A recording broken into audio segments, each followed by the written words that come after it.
Welcome to this episode of Life Science Success. For those of you who don't know me, my name is Don, and I'm a digital marketer in life sciences. And today, my guest is Sameer Lal. Sameer is a highly respected pharma veteran and business leader with 3 decades of experience in advancing the life sciences industry through technological innovation. And so, with that, let me just welcome Sameer to the podcast here. Welcome. Thank you, Don, for having me. I appreciate your time today. Yeah, it's great to have you on. You're the second person from Indegene. It's been a little while, I think, before whenever I interviewed, I believe it was one of your co-founders, on the podcast as well. So yeah, Yeah, it's I great think to it was have you on. quarter with. Yeah. Mhm. So first, could you just start by telling us a little bit about your background and what originally drew you to the life sciences and pharmaceutical industry? Of course, Don. Like you mentioned, I have about 3 decades of experience. The entirety of it has been spent on the life sciences side. I started first on the pharma sponsor side and then moved to the service provider space. I actually did a bachelor's in chemical technology, did an MBA in marketing, and stayed out of school. Started at GSK in marketing.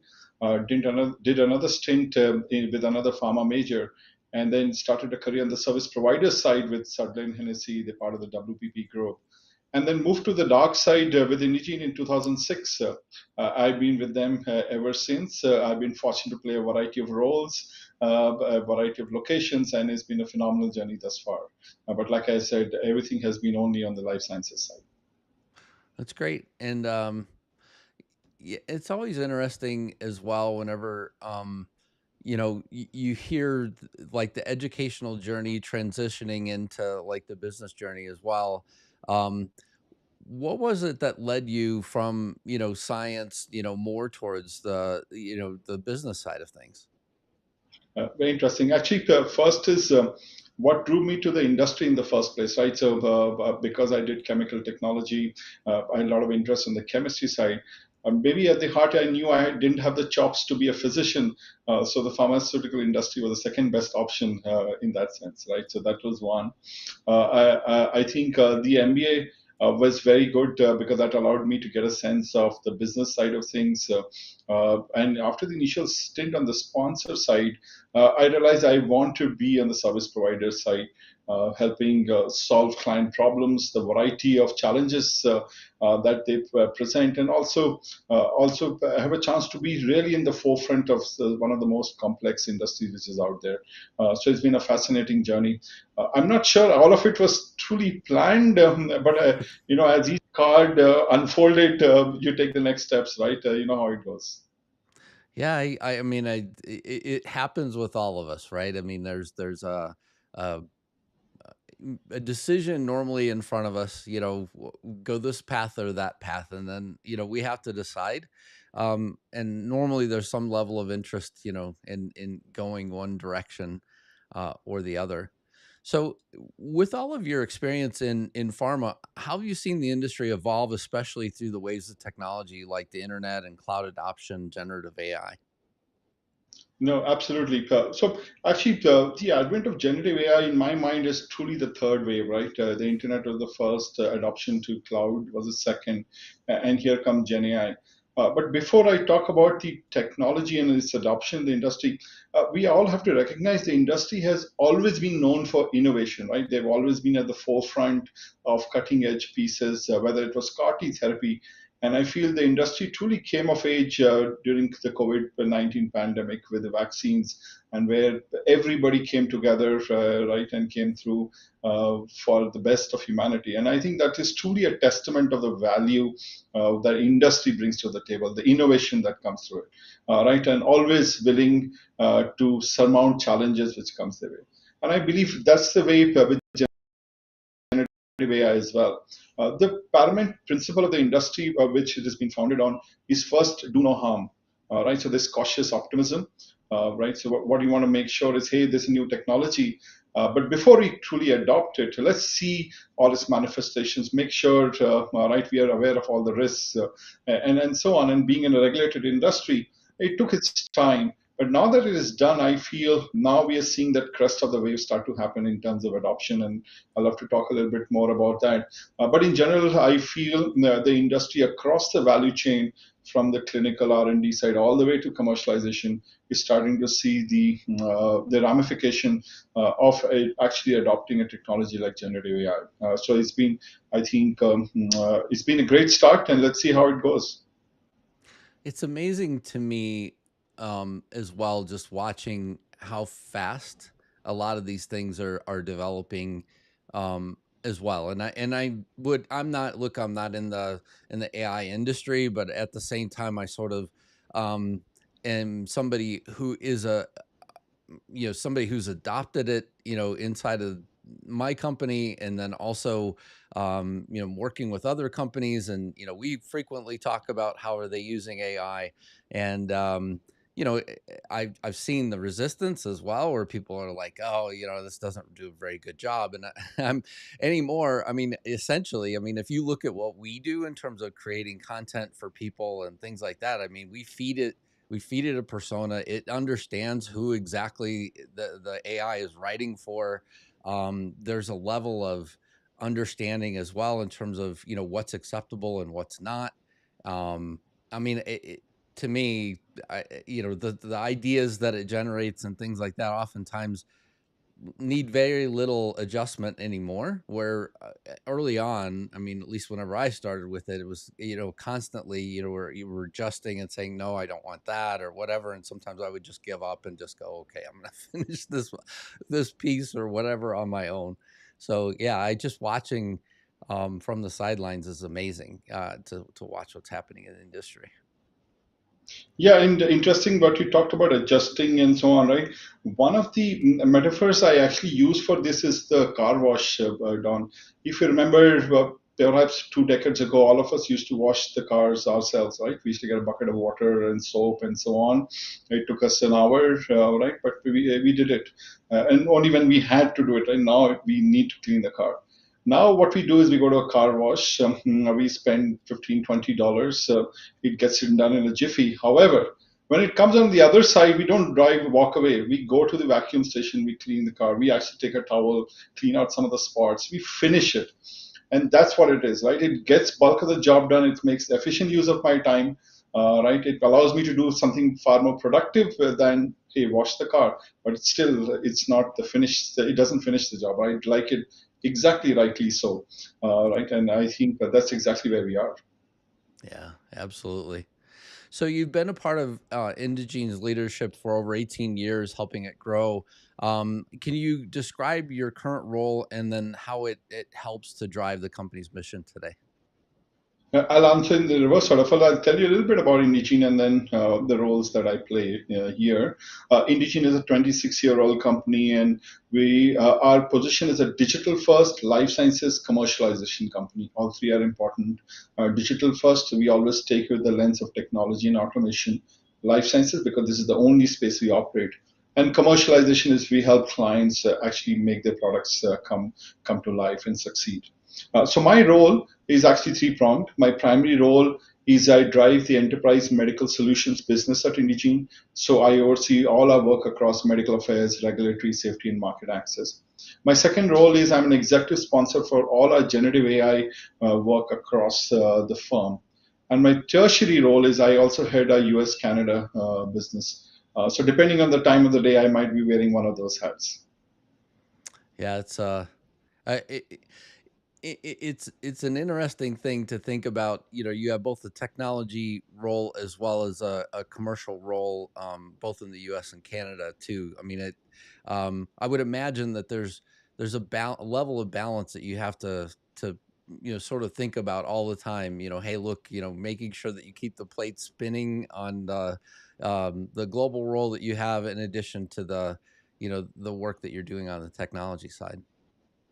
No, exactly. But at the end of the day, we are a service provider. We are only as good as our people, and I'd love to tell you a little bit more about that, right? So you have to carry the people along, even as you know the space is evolving, technology is coming, their roles will evolve as well. So that's the correct piece, right? The balancing act one has to bring to the table. Yeah, absolutely. So Indegene's positioned as a leader leveraging generative AI for pharma. Could you give us examples of how Gen AI has transformed a pharma company's operations and decision making? Absolutely. And like I mentioned right at the start of our conversation, Don, right, the field of us was cautious optimism. The industry was truly looking at all that is possible, but within the guardrails, right? Because being regulated, they want to make sure from copyright pieces in terms of patient privacy, in terms of data security, all of that is in control. What we have seen is that last 1 or 2 years, a lot of secure pilots have happened, proofs of concept have happened. As a result, the industry has now formed a point of view where we can truly start to scale, right? And we are seeing that happen across from the clinical space where they're looking at target profile, product profile identification much faster than going to the whole R&D route. We're looking at in the clinical trial space. We're looking in the regulatory space where can documents be created better, right? We're looking at it, seeing it in the commercial side as well, right? Where creation of content, you mentioned that you've done that yourself, perhaps advertising agencies, right? Can ads be done in a different way, right? And then we're also seeing in the data and analytics side, how can insights be generated better? Vast amount of data is being consumed and created. Can we find insights out of that? So where I believe the industry is now is that inflection point. Pilots have happened, proof of concept have happened. We believe that there's potential, but within the guardrails that we want to be safe and secure about, and they're ready and poised to now start to look at production and scale as well. So I think the year in front of us will start to see true production, true potential of the technology come to bear in the industry.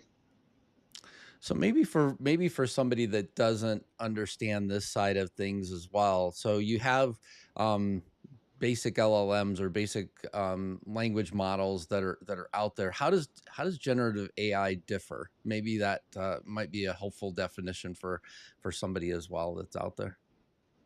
Yeah, and generative AI, exactly like it says, it generates piece, right? So what it does is that it has taken vast, copious amount of data and information from the past, and therefore is able to then from there create pieces, right? So you can ask it to say, as simple as this, as can you create an email which I can send to my team members, congratulating them on 10 years of the company, right? And create a first draft for you, and you can create. Instructions say, can you make it a little bit more friendly or make it more formal and officious? As simple as that. And from there, it can do far more complex pieces, right? So our pharma industry is primarily founded on R&D and innovation. Huge amount of time is spent in labs to look at, hey, which chemical compound will work for which kind of disease. And what generative AI is able to do is, again, look at past data and say, hey, possibility of success is higher in this one rather than the other, and so on, right? So from the most simplest to perhaps some of the most complex problems are suddenly not that complex anymore. Yeah, I just think about I think about it oftentimes as a great brainstorming partner, right? The ability to sort of, just have almost like an equal conversation where you're saying, look, can you tell me more about this? And where I've seen things go wrong, right, is you feed in an idea or something that and then it responds with something that equals whatever you asked, but um not necessarily something that's bound in truth, I guess is the way that I would say it. And the example that I've used before is I was in Chattanooga, Tennessee, around Christmas time, and we happened to be talking with a group of foodies in my family, and so I had said, well, do you have any Michelin star restaurants here? I didn't know, so I Googled it. And of course, Google's generative AI responded with, yes, there are three. Here they are. None of the restaurants in Chattanooga, Tennessee are Michelin star restaurants. And it was because I said that it was responding with that. Now, after digging, all of a sudden you see the gap. Um, but again, it's that sort of, I guess, cautious optimism that you mentioned a little bit ago, that you've gotta kind of understand how is the brain on the other side working, and what sort of, feeding it, as well? Is it your core idea that's telling it, this is the direction you should go? No, exactly, Don. And I think the problem that you indicated, hallucination, right? That is the one which gave a lot of pause to a lot of people, right? And I think the LLMs will start getting better. But my advice to everybody is don't take it at face value, right? So it gives you a first draft, but I think it's your responsibility from there onwards to verify the information, do a second draft check, and so on. But having said that, if you use it well, for example, I use it to summarize copious amount of document, right? I think all of us now suffer from attention deficit disorder. Nobody can read a 50-page PDF anymore, right? So can you compress it for two-page summary, right? Or if you miss a meeting, can you summarize the key points? Things like I think it's a very valuable tool in that sense if you use it well. Yeah, I love my AI note taker. I can't tell you how valuable it's been in different cases, being able to, say, what did this person say at that point in time? I know that they mentioned this thing, can this help me? But for sure, for sure on the document I side as well. Yeah. Yeah, exactly. For me, I feel, for example, a great evolution has been speech to text, Don. If you Mm. use Siri and others in the past, I mean, you had a no, no, no, I meant this, and then you would. Now it is phenomenal. I'm doing this stuff on because obviously you can speak faster than you can type, and it's become so good, right? Drafting keynotes, writing emails, even. I think the speech to text is another example of how technology is evolved. Absolutely. So, with generative AI impacting areas like drug discovery, trial efficiency, personalized medicine, and marketing, what specific innovations is Indegene focused on developing and deploying right now? Uh, what we did was about 2 years, right when generative AI was just on the horizon, we had set up a skunks work team. Right, so hey, let's see what this is all about. Let's get the brightest people, allow them to experiment and pilot and so on. And to our delight, actually, they exceeded our expectations. They helped truly form opinions about use cases. Form, okay, this is what we can do. This week, perhaps not as much, and so on. And as a result of that, all of that knowledge and codification has allowed us to launch Cortex, which we did about 2 months ago. And this is our generative AI platform, which is specifically verticalized for the life sciences industry. And it has three key features. There's a knowledge engineering interface, which codifies 26 years of our knowledge of the life sciences space across our client base, across all the engagements, right? The second is it has fit for purpose agents specifically for life sciences area. And then finally, it has the multi-agent orchestration capability so that you can deploy to solve problems for the pharma industry. So we're looking at proactively solving at least three problems. First is we are creating a content super app where can we create marketing content using generative AI, right? So all shapes and forms. So that's the first one. Second bet we are taking is around MLR review and approval. Now, if you're not familiar, right, any content which goes out has to be reviewed and approved internally. And it is a bugbear. It's been that way for decades. And we are looking to see if we can solve that. And third has been on medical writing.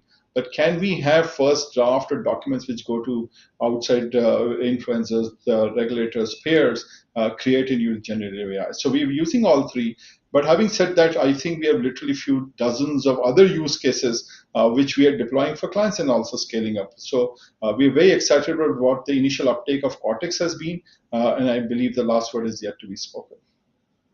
In terms of the application of this, I mean, I would imagine that a lot of our pharma partners, as secretive as a lot of their inventions are, want to make sure that things are secure as well. How do you sort of isolate, if somebody comes to you and says, hey, look, we want to be a partner. How do you isolate their items and things so that they don't also leak across in the LLM? No, so that's the first piece, right? All of this is done in secure environments now with Azure and others. You can make sure none of that goes out. A lot of them are creating those proprietary smaller LLMs with the internal data, right? So all of that remains inside. That's the journey which the industry has traversed in the last 1 year, and that has led to far more uptake, Don, right? So that means once the safety, data security, patient privacy concerns have got allayed, I think they've started to move further. And that's why within most of the pharma, we've seen a customized instance of the LLM within their firewalls, within the infrastructure, right? So none of that data goes out, but still allows the best of the LLMs to be used.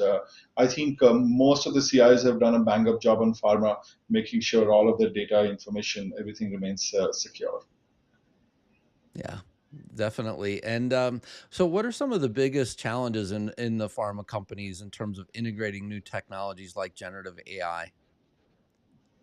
Yeah, and just like any other piece, right? First was the separation from hype to reality, right? So everybody was screaming from rooftops that they can solve world hunger, and then you want to peel the layers of the onion to make sure what's truly possible, right? From there, pilots to scale up started to happen. Now, when all of those have started to take shape, I think what the challenges pharma industry is now facing is a couple of things. First is change management. It's about internal people who have ways of working is all set. And obviously, inevitably, there's a threat to what happens to my job, right? Will I be redundant? And how do you traverse that? So internal change management is a key part of the whole piece. Second part is process reengineering. Right? If you are going to deploy generative AI or agents, it doesn't mean you copy paste and do what you have been doing in the past and starts to work. You have to re-engineer how things have been working. So that means once again change. And the final piece is the governance aspect as well, like you alluded. How do you make sure stuff is secure? How do you make sure right guardrails are in place and so on? So I think those are the challenges which the pharma leaders are starting to grapple with, and starting to see what can truly come out right as we get to the next phase of evolution of this technology. Yeah, I think it was Micah Kaufman at Fiverr that said this. But he is the CEO of Fiverr, and he came back to his employees and he just says, you know, look, I believe in radical candor, and AI is coming for your job, and that's something that you need to rationalize. The way that you can think about this is that you can either find ways to advance using it, or you can be, you know, put out of a job if you don't sort of find the way to use the tools. And I was given something yesterday. It was very interesting. We were having a conversation and had edited a very long document. And essentially, at the end, somebody had said, "Hey, can you put this back inside of this particular template?" And I said, "Sure." And so, you know, the somebody else in the meeting had said, you know, I'm surprised you reacted so quickly. I'm like, well, I'm just going to go back to the internal AI and I'm going to ask it to summarize this document and then break it into these blocks, and then I'm going to put it back in the inside of the template. So, I mean, it's not, to me, these efficiencies are very advantageous. Yes, you have to check, but at the same time, it's almost like, you know, if you're not leveraging the tools, I really feel like, um, you know, you're going to not only be left behind, but you're going to live a totally different life than you know, than somebody that is leveraging these things as well. I think you hit the nail on the head on. I don't think AI is going to take your job. I think the person who's going to leverage AI better than you can, who's willing and accepting that, is going to take your job. I think that's the key, right? You have been very adaptive to change. You figured this out, and hey, that's the key. Exactly. It's not AI. You're leveraging AI, and you're doing it better than anybody else out there, right? And that's the key, I think. Yeah. I think that the folks who understand that, I think they're getting much more comfortable with the whole piece of evolution. So let's talk a little bit about leadership with you. You mentioned, you know, your role, you know, looking over the United States and Canada on the commercial side. So, in terms of of your leadership style, one of the things that I saw that you're a very people first leader. First of all, what does that mean? Just interested in understanding that first. Yeah, people first means, and once again, it comes from the industry that I'm operating the company. It's a service provider industry. It's all about the people, right? And we are only as good as the people who is comprise our team, right? So that's what it means. And I like to use the metaphor I heard about it in another podcast in Founders Mentality. Think about toddlers and they're running downhill. So imagine the excitement they have. They're running faster than they can imagine, and then they fall, they get up, and they keep running again, right? Because the excitement and right, and they don't have the fear of failure. They scrape their knees, but they're okay. They keep running. That's the kind of environment we want to create in the company, right? The inevitable amount of excitement. Get out of the way. Let people run. Let them find the true potential, right? Just like a toddler who's willing to experiment. Suddenly the whole world is in front of them, right? Absolutely. And then, how does it influence the way that you drive innovation and transformation in such a highly technical, regulated industry? And that's the key is that how do you make sure you get the right people first, who are the right mindset, who are willing to experiment, who are not willing to, not afraid of failure. They're ready to fail, but fail fast and then learn and then keep moving. That's the key. The second is how do you give them the environment and the resources for them to succeed?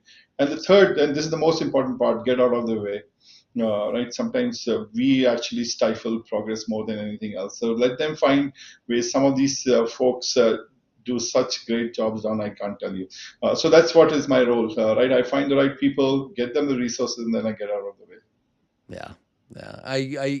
I've oftentimes used the analogy of a runway in the airport. The leader's job really is just to clear the obstacles, not to worry about the speed of the plane or getting the plane to take off. That's the job of your team. But the goal of the leader is if there are obstacles in the way, to help them work through those obstacles so that they're not impeding the takeoff of whatever the goal is. So yeah.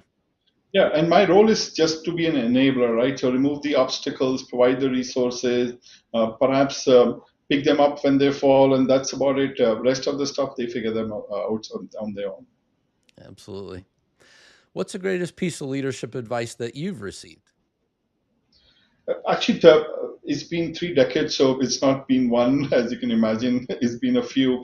I like to quote a few, but the one which I truly believe in is there's some things within your control, and there are a lot of things which are not in your control. And don't worry about the things which are not in your control.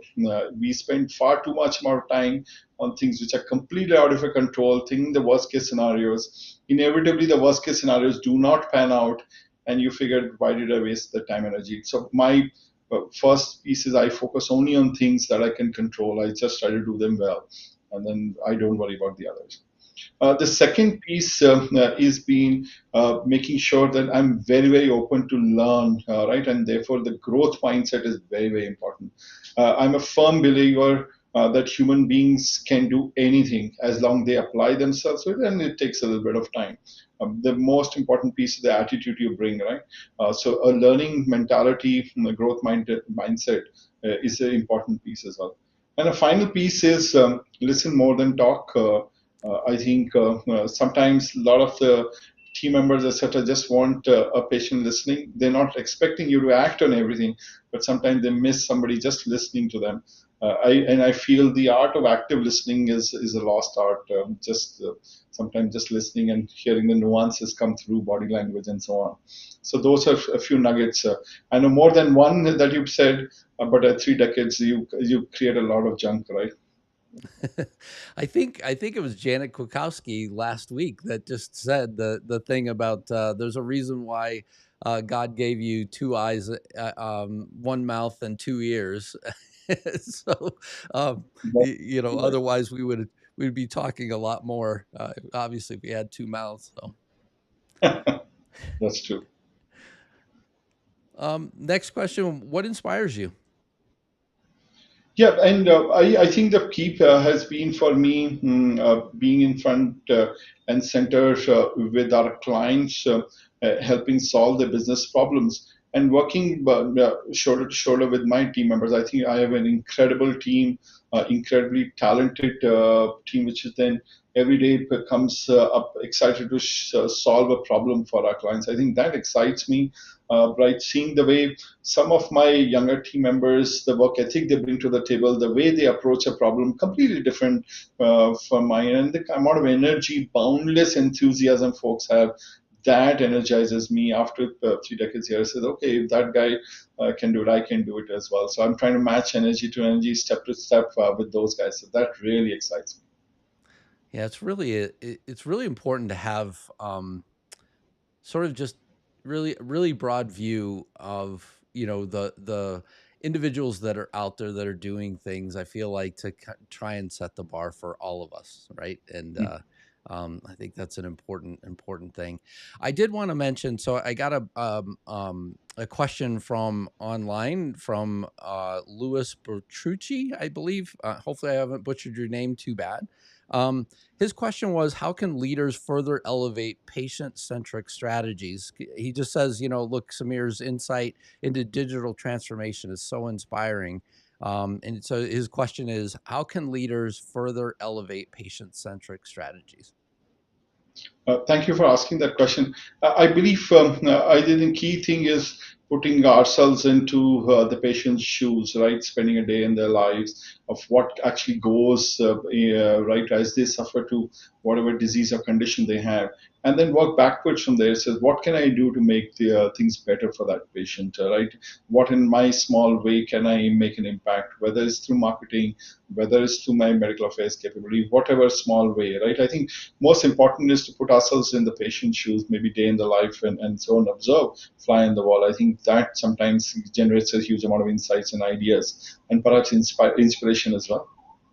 Yeah, it's been one of the most, I feel like, transformational things that I've seen inside of companies whenever they invite patients in front of a group of leaders to talk about their experience with, the thing that's been developed, or even, to provide early feedback in terms of things that are being thought about.